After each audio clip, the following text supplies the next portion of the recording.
주위를 둘러봐도 하나님이 계시지 않을 때 유대인 랍비들은 하나님이 자신의 얼굴을 숨기셨다라고 하면서 그와 같은 상황을 신앙의 겨울이라고 불렀습니다. 에스더서의 주인공인 에스더와 모르드게와 또 그때를 살아가는 많은 유다인들이 살던 그 시대는요, 페르시아의 세상은 아무리 살펴봐도 이스라엘의 여호와 하나님이 보이지 않는 세상이었습니다. 여러분, 이때 많은 사람들이 질문하게 되어지죠. 하나님이 보이지 않는 세상에서 믿음은 어떤 권능을 발휘하는가? 생존이 전부인 세상에서 그리하여 믿음은 어떤 권능을 발휘하는가? 보이지 않는 하나님을 사모하고 그 보이지 않는 하나님을 찾고 예배하는 것이 바로 성도의 믿음임을 성경은 우리에게 말씀을 해주고 있습니다.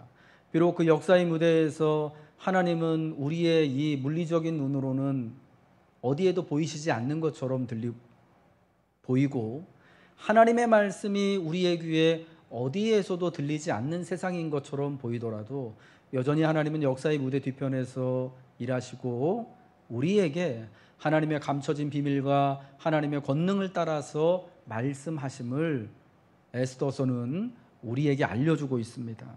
오늘 우리는 에스더서 2장의 말씀을 함께 보고 있습니다. 에스더서 2장은 페르시아의 아하수에로 왕이 새로운 왕후를 선발하고 있음을 알려주고 있습니다.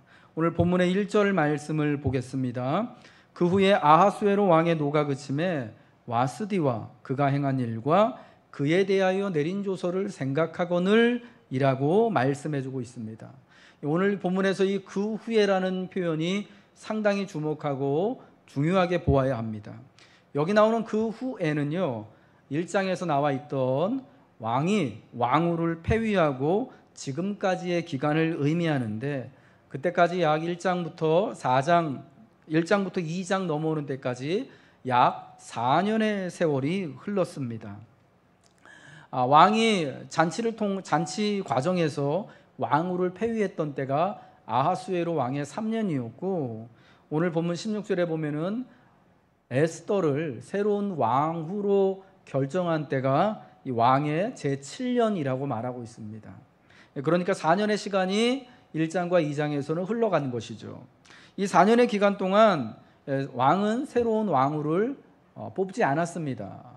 왕의 권위를 무너뜨린 이 왕후를 폐하고 새로운 왕후를 그보다 더 나은 자에게 주십시오라고 한 대신들의 말이 있었지만 새 왕비를 뽑지 않고 4년이 흘렀던 것이죠.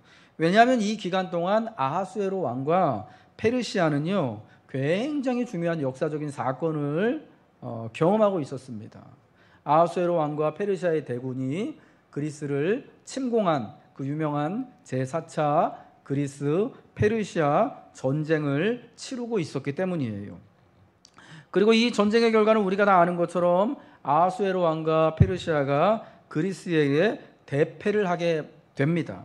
그리고 다시는 페르시아가 그리스를 침공하는 일이 없게 되고요, 이로 말미암아서 페르시아의 국군이 꺾이게 되고 동양과 서양이 만나서 최초 대결했던 그 그리스 페르시아 전쟁을 통해서 그리스가 완전히 승리함으로 인하여서 역사의 그 중심축이 동양에서 서양으로 넘어가게 되어지는 이런 놀라운 사건이 벌어지게 된 것이죠. 이 큰 전쟁의 패배로 말미암아 왕은 매우 상심하였을 것입니다. 그 아버지 때부터 전쟁을 벌이고 오랜 세월 동안 그리스와의 전쟁을 준비를 하고 있었는데, 그리스보다 훨씬 많은 군대를 동원하여서 쳐들어갔음에도 불구하고 아주 큰 대패를 당하게 되어서 왕의 상심이 컸을 것이고, 또 그로 말미암아 국가적으로도 굉장히 큰 손해와 어려움을 겪었을 것입니다. 이때 전쟁에 참가한 페르시아 군대가 26만 명이었습니다. 여러분, 그 사람들이 다 어디에서 온 사람들이었겠습니까? 그 페르시아에 살고 있는 누군가의 아들, 누군가의 남편들이었을 것인데, 그 26만 명의 사람들이 사실은 거의 대부분 다 그리스로 떠나서 거기서 죽임을 당하게 되었던 것이죠. 국가적으로 큰 이 전쟁이 초상과 같은 상태였던 것입니다. 여러분, 그래서 아하수에로 왕과 이 왕의 신하들에게는요, 이 전쟁의 패배의 분위기를 바꿀 만한 뭔가 큰 국가적인 이벤트가 필요했는데, 이때 왕의 측근들이 왕의 그 기분을 살펴서 새로운 왕후를 뽑자고 제안을 하는 것입니다.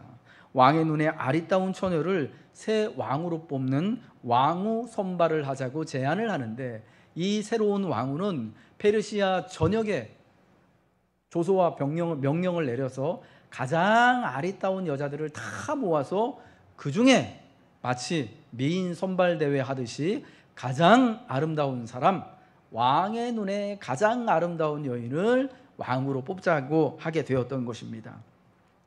왕후를 폐위한 뒤 4년, 그리고 온 전국의 아름다운 여인들을 궁으로 불러 모은 뒤 그녀들을 가운데서 새 왕후를 뽑는 데까지의 기간이 1년이 더 지났습니다. 오늘 본문 12절에 보니까 그 모인 여자들마다 규례대로 12달을 6달을 몸을 치장하는 데 사용했다라고 말하고 있습니다.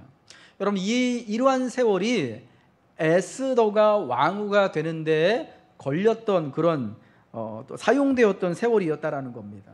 만일 이러한 세월이 없었다면 그리스와 페르시아의 그러한 정말 역사의 축을 바꿀 만한 전쟁이 없었다면, 혹은 원래 예상했던 것처럼 페르시아가 그리스를 침공하여서 승리를 거두었다면, 이것이 여러분, 이 사건이 조금이라도 하나라도 일어나지 않았거나 어긋났다면은 유다인 처녀였던 에스더가 페르시아 왕의 부인이 되는 일은 결코 일어나지 못했을 것입니다.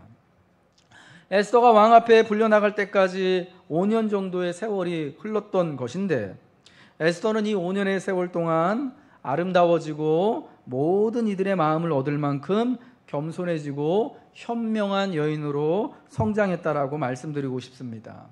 여러분, 그래서 5년은요, 국가적으로는, 페르시아 국가적으로는 큰 패배와 순환과 죽음의 시기였고, 또 그래서 그 모든 것을 돌리고자, 기분을 전환하고자 국가적인 왕후 선발하는 이벤트를 벌이는 큰 또 그런 때였지만은, 에스더에게는요, 또 왕후가 되어지기 위한 5년이 바로 준비의 기간, 장성하는 시간이었다라는 것입니다.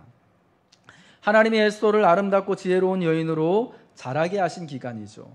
만일 이 기간이 5년이 아니라 왕이 즉시로 왕후를 뽑았다면은, 에스더는 아마 그랬다면은 5년 전이었다면은 다 성숙하고 완전히 자라지 않은, 그래서 그 아름다움도 지혜도 아직 미성숙한 상태였기 때문에 왕후가 되어지지 못했을 것입니다.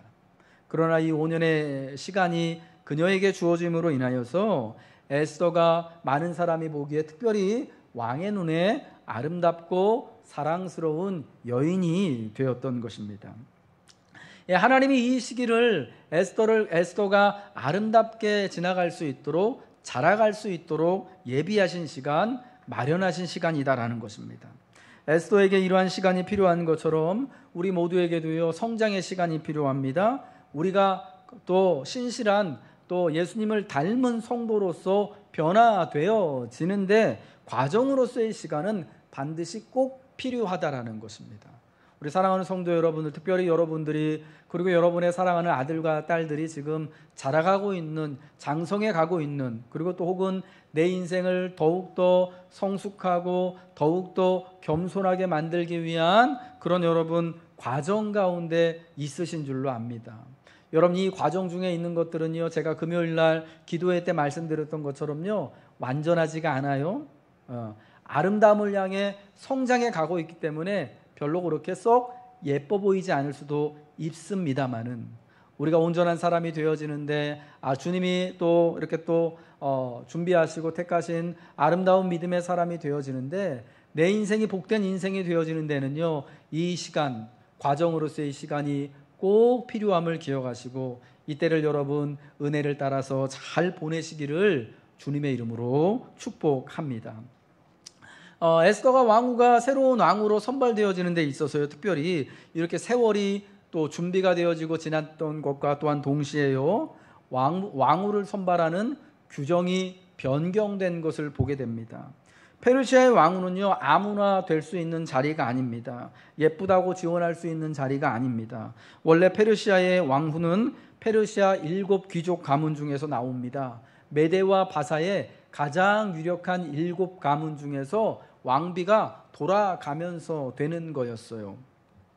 법에 따라 이 말은 법에 따라 엄격히 왕후가 정해진다라는 거예요. 왕의 눈에 아무리 예뻐 보이고 왕이 좋다고 왕이 사랑하는 사람이라고 하더라도요, 그렇다고 해서 왕후를 뽑는 것은 법이 아니었습니다. 그런데 이때에만 규정이 바뀌는 것이죠. 페르시아의 7 귀족 집안뿐만 아니라 나라 안의 모든 사람들, 그래서 이 왕의 지방관들이 보기에 이 여인은 정말 아름답다라고 여기는 사람들은 모조리 다 왕 앞에 나와서 왕후 선발하는 자격을 갖게 되는 것입니다. 집안이나 민족에 상관없이 어쩌면 에스더처럼 자기의 종족과 민족을 숨기고 지원할 수 있게 규정이 희한하게 그때에만 한시적으로 바뀌게 된 것이에요. 우리가 자녀들을 결혼시키신 분들은 너무 잘 아실 것입니다. 결혼하여 며느리를 맞이하게 될 때, 혹은 결혼하여서 아들 같은 사위를 맞이하게 될 때 여러분 가장 중요하게 보는 것 중에 하나가 무엇이겠습니까? 바로 내 며느리가 될 사람, 내 사위가 될 사람의 부모님이 뭐 하시는 분이신지를 제일 중요하게 보지 않겠습니까? 그 사람의 집안이 어느 집안인지를 보지 않겠습니까? 특별히 우리처럼 예수 믿는 사람들은 그 부모님이, 그 본인뿐만 아니라 부모님과 그 집안이 믿음의 신실한 집안인지 예수 믿는 집안인지 그렇지 않은지를 굉장히 중요하게 보고, 어느 때에는 그것이 결혼을 시켜야 되는지 말아야 하는지를 굉장히 고민하게 만드는 여러분 일이 되기도 한다라는 것입니다. 부모님이 누구인지 어느 집안 출신인지는 너무너무 중요한 것이죠. 여러분, 에스더가 왕후가 될 때에도 여러분 그 사람들이 그때에 결혼할 때 어떤 것이 제일 중요했겠어요? 여러분, 지금처럼 뭐 자유연애하고 뭐 내가 원하는 사람 만나고 이게 더 강했던 그런 시기가 아니잖아요. 보통 다 부모님의 뜻에 따라서 부모님이 정해주는 짝을 만나서 결혼하던 여러분 그런 때입니다. 혹은 또 나라에서 명령해서, 우리나라 조선시대에도 여러분 그런 때 있었대잖아요. 처녀총각들 다 모아가지고 마을에서, 고을에서 원님이 결혼시키고 뭐 이런 시기인 거예요. 그러니까 여러분 그때 제일 중요한 게 뭡니까? 부모가 제일 중요한 거예요. 집안이 제일 중요한 거예요. 특별히 집안, 어떤 집안인지. 특별히 며느리나 사위를 잘못 들이면은, 우리 집안뿐만 아니라 잘못하면은 뭐 정치적인 화마에 이끌리면은 구족이 혹은 삼족이 멸문을 당할 수도 있는 이런 그러한 위기를 결혼 때문에라도 여러분 맞이할 수 있는 거 아니겠습니까? 그런 면에서 본다면요, 에스더는요 사로잡혀온 유다인 포로 출신이에요. 게다가 부모님이 아주 일찍 어린 나이의 여인 고아입니다. 어머니도 아버지도 계시지 않고 사촌 오라버니 모르드게의 손에서 자라간 고아 소녀라는 거예요. 왕후를 새로 뽑는데 그 누구라도요, 에스더에게 당신 부모님이 누구십니까? 당신 집안과 민족은 어떻게 됩니까? 라고 그것을 물어보고 굉장히 중요하게 여겼던 상황이었다면 에스더는요 결단코 왕비가 될 후보도 될 수 없었을 것이고요, 새로운 왕후가 될 수도 없었을 것입니다. 그런데 이때는 규정이 싹 다 바뀌어서, 여러분 왜 그런 규정이 바뀌었을까요? 왕의 마음을 흡족하게 하기 위해서입니까? 물론 가시적으로는, 그냥 표면적으로는 그렇게 보이지만 하나님께서 에스더를 위해서, 그리고 여전히 하나님의 백성이었던 이들을 위해 그 시대를 움직이시고 역사의 축을 동양에서 서양으로 또 바꾸시는 그 놀라운 일들을 이루시고 규정까지도 변경하도록 하신 것인 줄 믿으시기 바랍니다. 여러분, 역사가 바뀌고 법령이 바뀌고 규정이 바뀌고 문화가 바뀌는 이러한 일들은요, 개인이 아무리 능력이 있고 권세가 있다고 하더라도 스스로 할 수 있는 일이 아닙니다. 아하수에로 왕이 아무리 큰 권세가 있고 26만 명이나 되는 엄청난 군대를 동원하여서 저 그리스 아테네를 쳐들어갈 수 있을 만큼의 대단한 힘이 있는 사람이더라도 그 전쟁의 결과는 바꿀 수가 없잖아요. 그렇죠? 아무리 대단한 페르시아의 7 귀족 가문 출신의 똑똑하고 아름답고 유능하고 백그라운드 좋은 여인이라고 하더라도 이때는요 왕비가 될 수가 없는 거예요. 후보되기도 쉽지가 않은 여러분 그런 상황입니다. 제가 말씀드리고 싶은 거는요, 개인이 할 수 있는 일이 있지만 그러나 개인이 정말 손댈 수 없는 놀랍고 크고 대단한 역사가 바뀌고 규정이 바뀌는 것 같은 이런 일들이 있다라는 것입니다. 이거는 사람이 바꾸는 것이 아닙니다. 오직 하나님께서 그 시대의 축을 움직이시고 흐름을 움직이셔서 하나님이 일하실 때 역사가 바뀌고 규정이 바뀌고 문화가 바뀌는 것인 줄 믿습니다. 하나님은 하나님이 사랑하는 당신의 백성들을 위하여서 그들이 정말 보이지 않는 신앙의 결과 같은 그 세월 가운데서도 그들이 수가 줄어들지 아니하고 완전히 없어지지 아니하고 여전히 살아남기를 원하시는 마음으로 하나님은 역사와 규정을 바꾸시는다라는 것을 바로 우리를 위하여서 교회와 여러분을 위하여서 하나님이 일하심을 믿으시기 바랍니다. 여러분 이러한 또 배경으로 말미암아서 에스더가 페르시아의 새로운 왕후가 되었습니다. 오늘 본문 2장 8절의 말씀을 함께 읽겠습니다. 시작.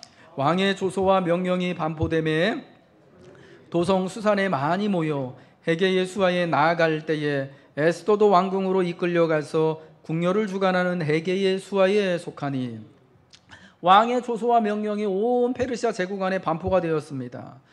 온 또 사방에서 이 나라 안에서 아름다운 처녀들은 다 도성수산으로 모여라 라는 것이었습니다. 여러분 이 왕의 조서와 명령은요 강제적인 성격을 띠는 것입니다. 내가 여기 이번 왕비 콘테스트에 이건 블라인드 테스트라고 하는데 집안도 안 보고 출신도 안 보고 부모도 안 보고 여러분 그래서 이것을 저는 블라인드 테스트라고 명명을 했어요.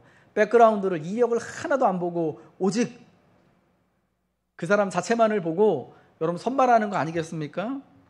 여러분 이게 굉장히 자유스럽고 굉장히 뭔가 누구에게나 기회가 될 것만 같지만은 이건 사실은 굉장히 강제적이고 강압적인 거예요. 조서와 명령을 내렸대잖아요. 왕의 그 강제적인 조서와 명령을 따라서 싫든 좋든 간에 온 세상에 온 나라의 아름다운 여인들이 다 집결을 하는 거예요. 여러분 여기에 우리 한글 성경이 굉장히 번역을 잘했습니다. 왕의 조서와 명령이 반포됨에 처녀들이 도성수산에 많이 모여 헤게의 수하에 나아갈 때 많은 처녀들이 많이 모여서 도성에 많이 모이고 그리고 이제 이 궁녀들을 주관하는 이 왕후 선발 대회를 주관하는 내시인 헤게의 수하에 나아갔다라고 말합니다. 이 여인들도 왕의 명령과 또 조서를 따라서 반강제적으로 끌려온 게 맞아요. 그런데 어느 정도 자율성이 부여된 것처럼 우리 성경은 그렇게 번역을 했습니다. 그런데 여러분 에스더의 경우는 어떠냐? 에스더도 왕궁으로 그 다음에 뭐라고 말씀하죠? 네?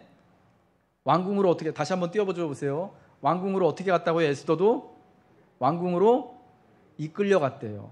어떤 의미인 거예요? 가고 싶어 간 거예요? 끌려간 거예요. 이거를요 영어 성경으로는요 이 부분을요 어떻게 번역을 했냐면 Esther also was taken to the king's palace라고 해요. taken이라고 하는 단어를 써요. 여러분 taken이라고 하는 단어가 어느 때 쓰이는 거냐면 납치당할 때 누군가를 납치할 때 taken이라고 써요. 그러니까 이끌려갔다라는 건요 에스더가 자기가 하나도 원하지 않았는데 납치당하듯이 끌려갔다라는 것을 말씀을 하고 있다라는 거예요. 여러분 이게 굉장히 중요한 건데요. 에스더가 왕후가 되기 위해서 사실은 이 아하수에로 왕의 부인될 마음이 없었어요. 원하지도 않고 민족도 다르고 그리고 여러분 게다가 종교도 다른 사람 아니겠습니까? 왕의 부인이 된다라는 거는 여러분 굉장히 명예스러운 일일지는 모르겠지만 굉장히 위험한 자리에 가는 거예요. 와스티 왕후가 왜 폐위가 됐겠습니까? 그만큼 위험한 자리가 된다라는 거고요. 또 왕비가 된다라는 보장도 없어요. 그 수백 명의 아름다운 더구나 집안 좋은 아가씨들 사이에서 에스더가 왕비가 못 되고 그 후보에서 떨어지면 어떻게 됩니까? 평생을 혼자 과부처럼 지내야 되는 거예요. 그게 그 당시의 법입니다. 그러니까 이게 자기가 원해서 간 게 아니죠. 납치되시 끌려간 게 많습니다. 맞아요. 근데 여러분 여기서 우리 인생의 아주 중요한 통찰 하나를 우리는 발견하게 됩니다. 뭐냐? 우리 인생에 있어서 주요한 사건들은요, 아니 인생 자체는 어쩌면 우리에게 우리가 원해서 혹은 선택해서 된 것이 아니라 다 주어진 것이다라는 거예요.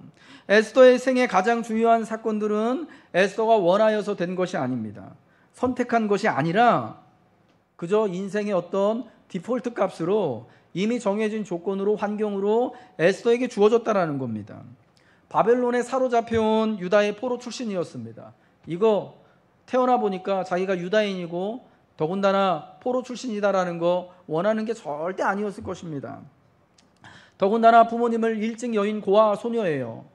여러분 누가 어떤 아이가 부모님을 일찍 여의고 혼자 고아처럼 자라가기를, 아무리 집안에 사촌 오빠가 혹은 삼촌이 혹은 이모가 돈이 많고 부자고 나를 사랑한다고 해도 부모 없이 그렇게 살고 싶겠습니까? 원하는 바가 절대 아닙니다. 더군다나 왕의 마음을 흡족하게 하기 위해서 왕후 선발대회에 참석해서 궁으로 불려 들어간 일, 이거 절대 원하는 것이 아니에요. 여러분 그러면 내가 원하는 것이 아니라고 인생을 그러면은 그냥 체념하고 자포자기 하듯이 살아서야 되겠습니까? 주어진 인생 안에서 성실히 살아가는 것이 우리 인생의 모습이어야 하는 것이고요. 특별히 믿는 이들에게는 우리가 주어진 인생 안에서 성실히 하나님을 의지하며 살아가는 것이 믿음이다라고 성경은 말씀한다라는 거예요. 여러분 에스더는 이 모든 것을 자발적으로 그녀의 의지를 따라 된 것이 아니지만 포기하지 않아요. 체념하지 않아요. 주어진 그 삶 안에서 하나도 자기가 원하는 것이 없지만 겸손히 배워나가고 자라가고 그리하여 하나님과 사람들의 마음과 사랑을 얻게 되는 겁니다.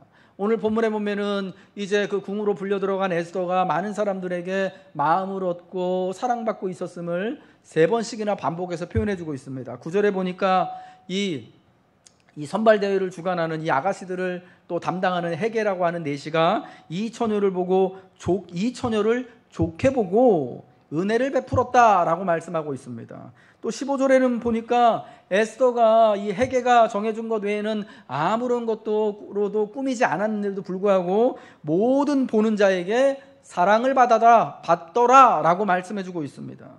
그녀를 보는 사람마다 다 사랑스럽게 바라본 거예요. 마지막으로 결정적으로 이제 왕 앞에 나아갔을 때 왕인 아하수에로 왕이요 모든 여자보다 에스더를 더 사랑함으로 그가 모든 처녀보다 왕 앞에 더 은총을 얻었다라고 15절에 이렇게 말씀하고 있습니다. 여러분 에스더는요, 에스더를 궁에서 본 모든 사람들이 이 모든 콘테스트를 주관하는 이 총주관자인 내시 헤게의 마음에 쏙 들었습니다. 좋게 보고 은혜를 받았습니다. 그녀를 보는 모든 사람들이 에스더를 사랑하였습니다. 왕도 더 많은 은총을 베풀고 더 사랑해서 마침내 에스더를 왕비로 결정을 했습니다. 여러분 이렇게 호의를 얻고 많은 사람들, 그녀를 보는 사람마다 사랑을 얻고 마음을 얻은 비결이 뭐냐? 저는 2가지라고 말씀드리고 있습니다. 첫 번째는 순종함이고요. 그리고 2번째는 현명함이다라고 말씀을 드리고 싶어요.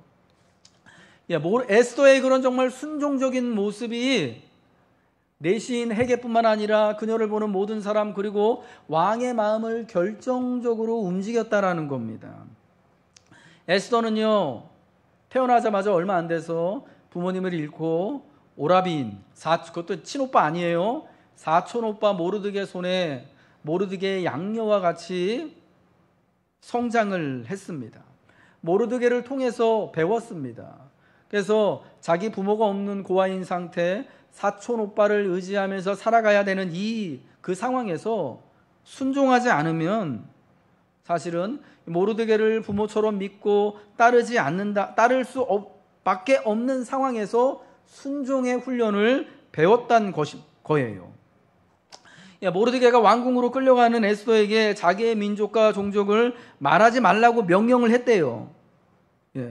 10절에요. 명령을 했대요. 보통 여러분 자기 딸한테 명령했다라고는 말 안 하잖아요. 여러분 이거를요 저는요 일부러 고의로 성경 기자가 그렇게 기록을 했다라고 저는 그렇게 생각이 들어요. 명령을 하고 그 명령을 따르는 관계. 에스더가 모르드게에게 그만큼 순종적이었다라는 것을 지금 이 표현을 통해서 명령을 하고 따랐다라는 것을 통하여서 우리에게 알려주고 있다라는 것입니다. 더군다나 왕궁에 불려간 에스더를 모르드게가 계속해서 훈육하고 돕고 있었는데요. 이 모르드게가 이 왕궁에 불려간 에스더에게 오고 가면서 계속해서 에스더의 상황을 또 확인하고 그녀를 또 이렇게 또 가르치고 있었다. 오고 가고 왕래하며 에스더의 소식을 들었다라고 성경에 여러분 그렇게 말씀을 하고 있지를 않습니까? 모르드게에게 참 순종을 배운 거예요. 순종하는 모습을 통하여서 에스더는 순종을 통하여 배우고 살아가고 성장했던 것이죠. 더군다나 그리했던 이 에스더가 이제 궁에 들어가서 모르드게의 가르침을 따라 지내며 순종하는 에스더는 궁녀를 주관하는 내시 헤게에게도요 무척 겸손하며 순종적인 모습을 보였을 것으로 보인다라는 겁니다. 여러분, 에스더는 왕의 부인이 될 수도 있는 사람이고요, 헤게는 내시입니다. 여러분, 두 사람의 신분의 차이가 있어요. 그리고 어쩌면은 이 여인이 왕비가 되어지면 헤게는 그냥 내시 아닙니까? 그러니까 누가 누구의 말을 이렇게 보면은 들어야 되는 것 같습니까? 에스더에게, 여인들에게 이 헤게라는 내시가 잘 순종하고 잘 섬겨주고 잘 돌보아야 하는 것이 맞는 것처럼 보여요. 그런데 에스더는요 헤게에게 굉장히 순종적이고 헤게를 따르는 모습을 보였다라는 거예요. 여러분, 순종이라고 하는 것은 여러분 어떤 의미라고 생각합니까? 순종이라는 것은요 상대방 앞에 무조건 머리를 조아리고 당신이 하는 말이 무조건 맞습니다, 내가 마음속으로 다 그렇게 동의하지 않더라도 내 몸은 그냥 따라가고 하는, 여러분 이건 순종이 아니에요. 그거를 순종이라고 말하지 않고요, 그거는 굴종이라고 혹은 복종이라고 말하는 것이죠. 순종이라는 것은요 먼저 어떤 거냐면 상대방을 인정해 주는 거예요. 그리고 상대방의 말과 상대방의 또 삶을 잘 받아들이는 것, 이게 순종이고 이게 겸손의 미덕의 모습이다라는 겁니다. 헤게는 에스더를 좋게 보고 은혜를 베풀었다고 말씀합니다. 어떤 모습을 보고 왕후가 되기 위해 모인 수백 명의 다른 여인들보다 더 에스더를 좋게 봤을까요? 순종적인 모습을 보았기 때문인 거예요. 왕후가 되기 위해 모인 다른 여인들은요, 많은 여인들이 페르시아의 대단한 집안의 출신들이었어요. 여러분, 그런 여자들이 이 내시인 헤게를 어떻게 보겠습니까? 존중하지 않았을 거라고 생각이 됩니다. 게다가 여인들이 차례가 되어서 왕에게 나아갈 때 이것저것 헤게에게 구하는 것이 많았습니다. 13절에 보니까 여러분, 이 과정에서 무리한 요구를 하는 여인들도 있었을 거예요. 왕의 후궁들과 궁녀를 주관하는 이 헤게의 의견을 따르지 않는 여인들도 많았을 거예요. 그런데 에스더는요 그녀들과 달리 헤게를 인정하고 헤게의 의견을 경청하고 오랫동안 왕을 섬겨왔던 그의 말을 따라요. 본문 15절이 그러한 견해를 뒷받침합니다. 우리 한번 본문 15절을 읽겠습니다. 시작. 모르드게의 삼촌 아비아일의 딸 모르드게가 자기의 딸같이 양육하는 에스더가 차례대로 왕에게 나아갈 때에 궁녀를 주관하는 내시 헤게가 정한 것 외에는 다른 것을 구하지 아니하였으나 모든 보는 자에게 사랑을 받더라. 헤게가 정해준 것 외에는 다른 것을 구하지 아니했대요. 그럼에도 모든 보는 자에게 사랑을 받았다라는 겁니다. 이 말은 헤게의 말을 전적으로 듣고 순종했다라는 거예요. 헤게가 주는 것대로 치장을 하고 꾸미고 준비를 했다라는 겁니다. 에스더가 갖춘 순종과 아름다움은 아하수에로 왕에게 가장 필요한 것이었습니다. 폐위된 와스디를 대신해서 새로운 왕후가 될 여인에 대해 이 왕은 어떤 사람이었으면 하고 바랬을까요? 먼저 자기 눈에 와스디만큼 아름다운 사람이었기를 바랬을 것입니다. 뿐만 아니라 동시에 외모적으로 아름답기만 할 뿐 아니라 자신의 말에도 일절 순종하여 왕의 권위, 남편의 권위를 높여줄 자기를 중심으로 정말 존경하고 따를 그러한 아내를 이 왕은 원했을 것입니다. 여러분, 와스디가 왜 폐위됐는지를 우리가 살펴보면은 왕이 어떤 여인을 원했을 것인지를 너무나 자명하게 알 수 있지 않습니까? 여러분, 그런데 누가 딱이에요? 에스더가 그런 모습에 딱인 거예요. 자기 사촌 오빠에게도, 그리고 헤게에게도, 보는 모든 사람들에게 굉장히 겸손함과 순종함의 아름다움을 보였던 에스더가 헤게에게뿐만 아니라 그녀를 보는 모든 사람들에게, 비록 몸을 치장한 보석이나 아름다운 장신구들은 다른 여인들에 비해서 그렇게 또 좋아 보이지 않고 오히려 되게 심플해 보이고 수수해 보일지라도 아름다워 보이는 것이었다라는 겁니다. 순종함이 있었다라는 것이죠. 두 번째, 호감과 사랑을 받은 그 비결 두 번째는 뭐냐면요, 현명함, 지혜로움 때문에 그랬다라는 겁니다. 에스더가 왕후가 되기 전 헤게의 말을 따르고 그의 견해를 경청한 것은요, 순종적인 것을 넘어서 매우 현명한 태도였습니다. 에스더는 다른 여인들과 달리 왕에게 나아갈 때 헤게가 정한 것 외에는 다른 것을 구하지 않았습니다. 왕에게 잘 보이기 위해, 자신의 아름다움을 극대화하기 위해 이것저것을 필요로 하고 구할 수 있었을 것입니다만 헤게의 의견을 철저히 수용하고 따르는 것입니다. 어쩌면 에스더가 지금까지 자라오면서 유다인 포로 출신이잖아요. 부모가 없이 사촌 오빠 손에 컸잖아요. 자기 몸을 아름답게 치장하고 꾸미고 하는 일에 그렇게 크게 관심이 아마 없었을지도 몰라요. 그러니까 이게 왜 현명함과 관계가 있는 거냐면, 여러분, 이 변덕스러운 아하수에로 왕의 마음을 가장 잘 아는 이가 그 궁에서 지금 누구입니까? 왕에 대해서 여러분, 에스더가 더 잘합니까? 헤게가 더 잘합니까? 누가 더 잘 알아요? 누가 더 전문가예요? 왕을 가까이에서 모시는, 그리고 그런 왕의 여인들을 관리하는 헤게가 아니겠습니까? 왕의 마음, 왕이 무엇을 좋아하는지, 왕이 어떤 여인에 대해 호감을 드러내는지 이 헤게만큼 잘 아는 사람이 없어요. 여러분, 그런데 다른 여인들은 헤게가 그녀들을 위해 정한 것 외에 구하는 것은 다 준다고 구하지 않습니까? 여러분, 이게요, 헤게에게는요 되게 기분 나쁜 일일 수 있어요. 왕에 대해 가장 전문가인 사람의 의견을 무시하고 이것저것 다 구해달라고, 그 여인을 위해서 가장 좋아 보이는 것으로 꾸며줬는데 이것 말고 나는 다른 거 필요하다고 하니까 여러분, 기분이 굉장히 상당히 불쾌할 수 있지 않겠습니까? 내가 이 부분에 있어서는 제일 전문가인데 말이에요. 그런데 에스더는요, 헤게가 정한 것만을 가지고 왕에게 나아갑니다. 헤게가 무엇을 에스더에게 여러분 주었을까요? 무엇을 가지고 이 여인을 꾸몄을까요? 자신이 섬기던 왕을 생각했을 때 에스더에게 가장 어울릴 만한 것, 가장 아름답게 보여질 만한 것을 여러분 추천하고 그렇게 에스더를 꾸며주지 않았겠습니까? 에스더는요, 그러한 헤게의 전문성에 순종한 거예요.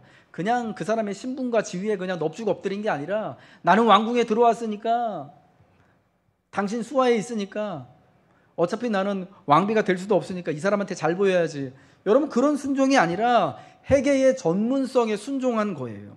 그의 전문성을 인정할 만큼의 현명한 태도, 지혜로움을 가지고 있었던 것입니다. 적어도 에스더 자신보다 헤게가 왕에 대해 더 잘 알고 있음을 인정하고 그에게 모든 것을 맡기는 현명함, 지혜로움이라는 거예요. 왕후 와스디가 왜 폐위되었는가를 에스더는 잘 이해하고 있어야만 합니다. 그래야 자신의 목숨을 지킬 수 있어요. 보존받을 수 있습니다.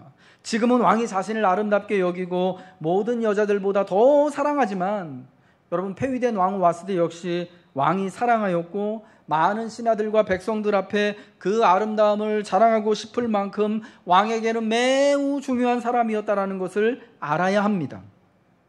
그러한 와스디 왕후, 더군다나 그녀가 페르시아 최고 집안 출신이라는 배경이 있었음에도 불구하고 폐위되었다면 변덕스럽고 자기중심적이기만 한 왕과 함께 살아가는 이 왕궁에서의 삶, 그리고 좋든 싫든 그 나라의 왕으로서 어쩔 수 없이 휘말리게 될 페르시아 왕궁 내부의 정치와 암투에서 살아남기 위해서 에스더는 더욱 행동이나 말하는 모든 것에 있어서 또 조심해야 하는 현명함이 반드시 필요했던 것입니다. 이러한 상황이요, 에스더를 더욱 현명하고 지혜롭게 판단하고 행동하도록 만든 것입니다. 이러한 상황과 세월을 통하여서 하나님은 에스더에게 순종을 가르치시고 지혜로움과 현명함을 허락하신 것이죠. 지혜는 이러한 신앙의 겨울과 같은 현실에서 자라나는 거예요. 잠언서 22장 4절에는 이렇게 말씀하고 있습니다. 우리 같이 한번 읽겠습니다. 시작. 겸손과 여호와를 경외함의 보상은 재물과 영광과 생명이니라. 아멘. 겸손과 여호와를 경외함의 보상은 재물과 영광과 생명이라고 말씀합니다. 여러분, 여기 나오는 겸손은요, 저는 순종함과 현명함이라고 바꿔 말씀드리고 싶어요. 예, 순종함과 현명함을 바탕으로 한 그 겸손함, 그리고 여호와를 경외함의 보상이 재물과 영광과 생명이라 말씀을 따라서, 이 순종함과 현명함을 바탕으로 한 겸손한 모든 이들에게, 특별히 헤게에게, 왕에게 겸손하고 현명하게 보였던 에스더는 마침내 그가 왕후의 자리를 또 얻게 되어지고 영광과 생명을 누리게 되는 데까지 나아가게 된 것입니다. 사랑하는 교우 여러분, 하나님께서 여러분에게 겸손함과 순종함, 그리고 이로 말미암아 함께하는 현명함과 지혜를 여러분에게, 여러분의 자녀들에게 주시기를 축복합니다.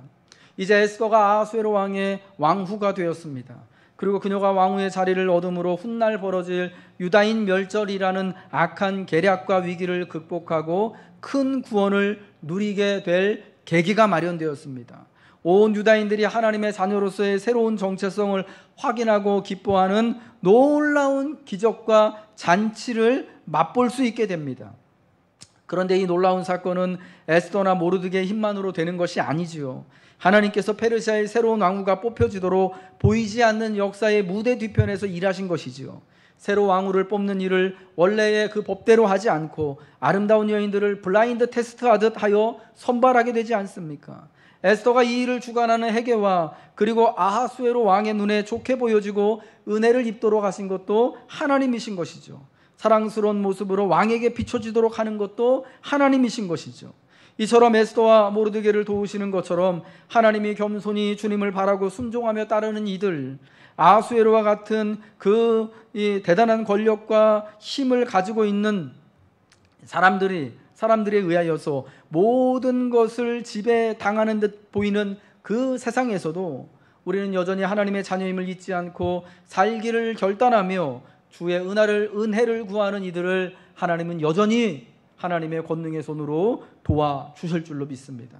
그러면 여러분, 우리의 인생의 이 한길 가운데서 다시 한번 하나님을 의지하며 하나님의 비록 우리의 눈에 이 세상에 보이지 않고 하나님의 음성이 들리지 않는 것 같을지라도 하나님만을 의지하며 하나님 앞에 겸손히 행하며 오직 순종함과 현명함을 통하여서 하나님이 주시는 구원을 누리며 이 겸손과 경외함을 통하여서 하나님의 영광과 생명을 누리시길 주님의 이름으로 축복합니다.